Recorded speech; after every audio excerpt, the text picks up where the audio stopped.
उनतीस मई 2025 को राहु और केतु ये दोनों ग्रह अपना गोचर कर जाएंगे। राहु और केतु की दो वैल्यूज होती हैं, एक होती है ट्रू वैल्यू, एक होती है मीन वैल्यू।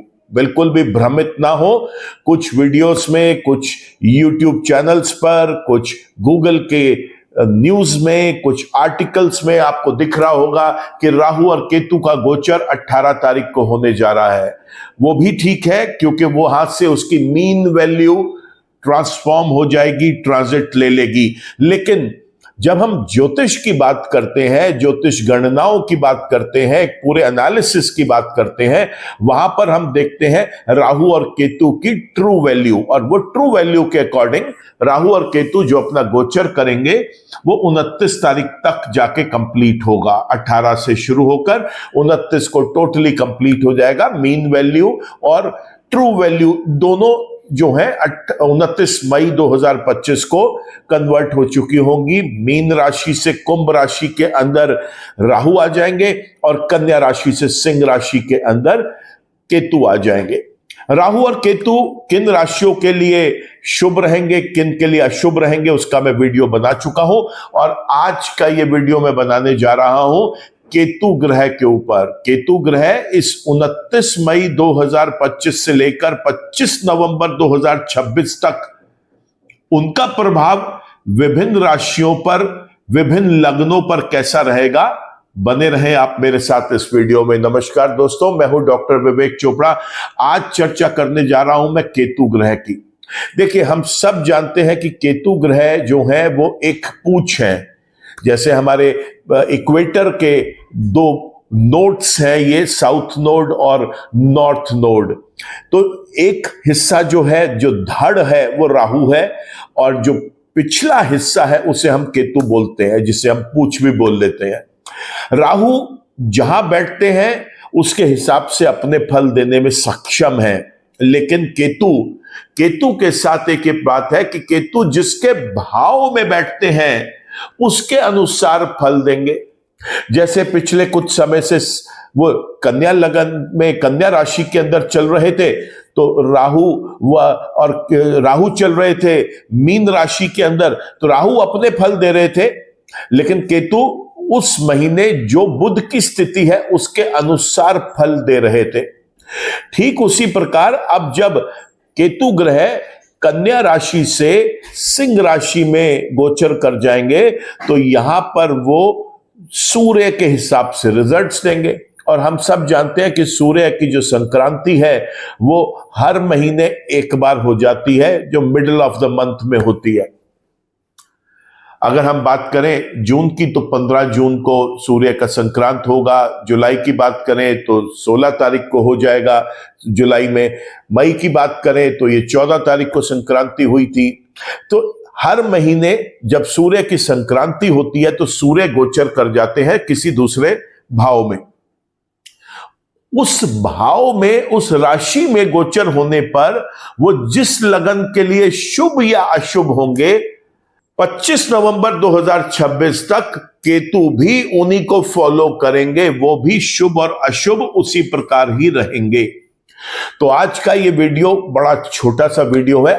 क्योंकि हर व्यक्ति सोच रहा होता है कि जब ग्रह गोचर करेंगे तो हमें देखना है कि हमारे लगन राशि के ऊपर उसके फल शुभ है या अशुभ है।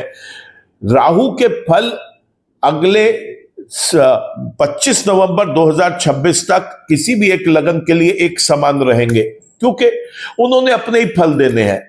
लेकिन केतु ने फल देना है जिसके भाव में वो गोचर कर रहे हैं, जिसकी राशि में वो गोचर कर रहे हैं उनका। और सूर्य चूंकि हम जानते हैं हर महीने चेंज होंगे, इसलिए केतु का रिजल्ट भी हर महीने चेंज हो जाएगा।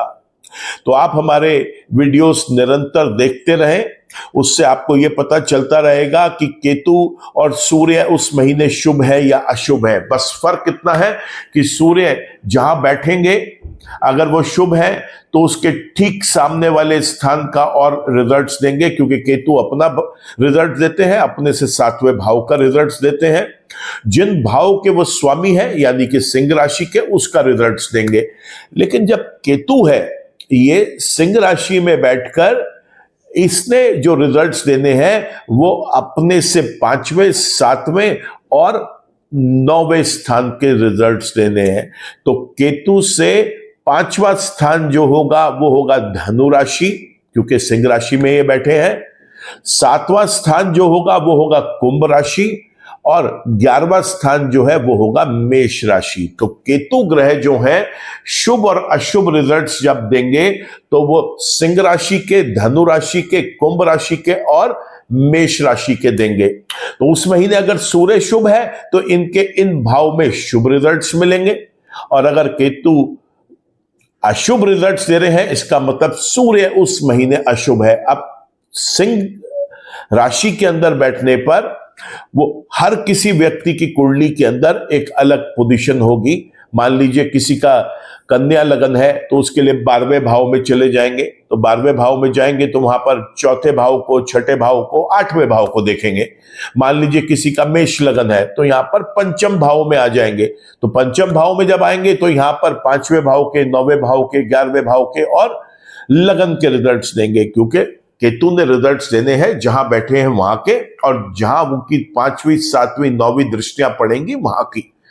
तो इस वीडियो में आपको यह समझाने का प्रयास कर रहा हूं कि केतु ग्रह शुभ और अशुभ उस लगन के अंदर सूर्य के अनुसार चलेंगे। कब तक ये चलेंगे?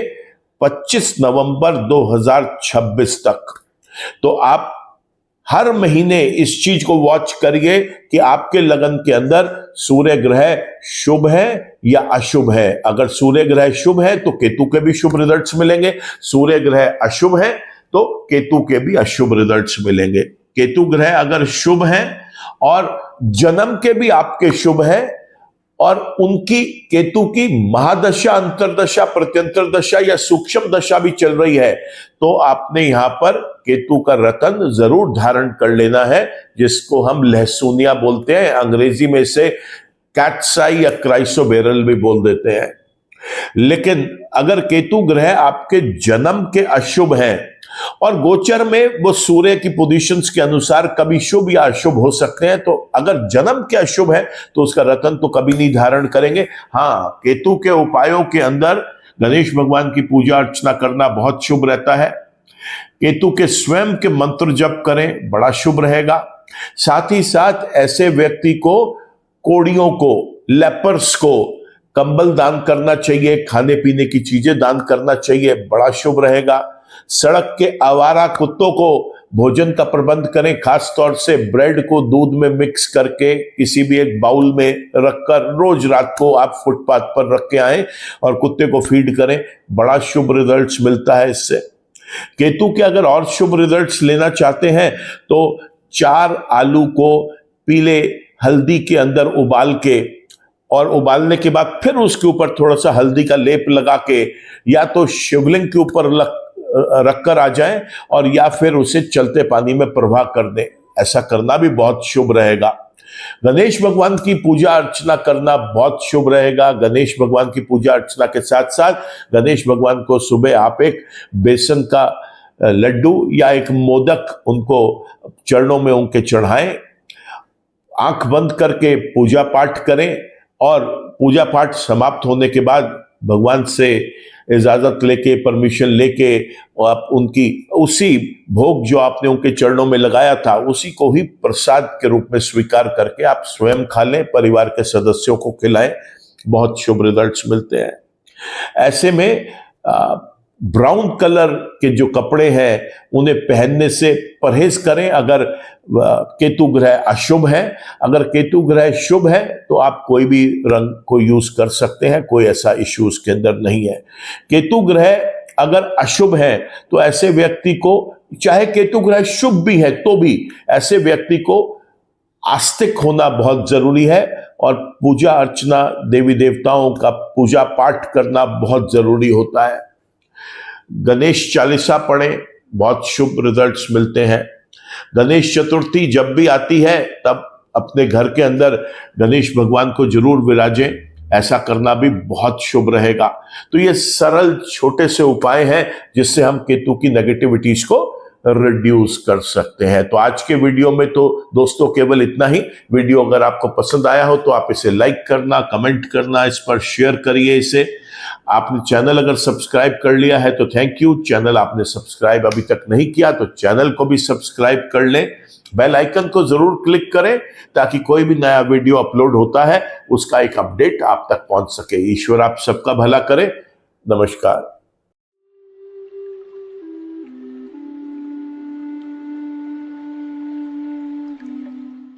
जीवन की सभी प्रकार की व्यक्तिगत, पारिवारिक और व्यावसायिक समस्याओं के समाधान के लिए तुरंत संपर्क करें।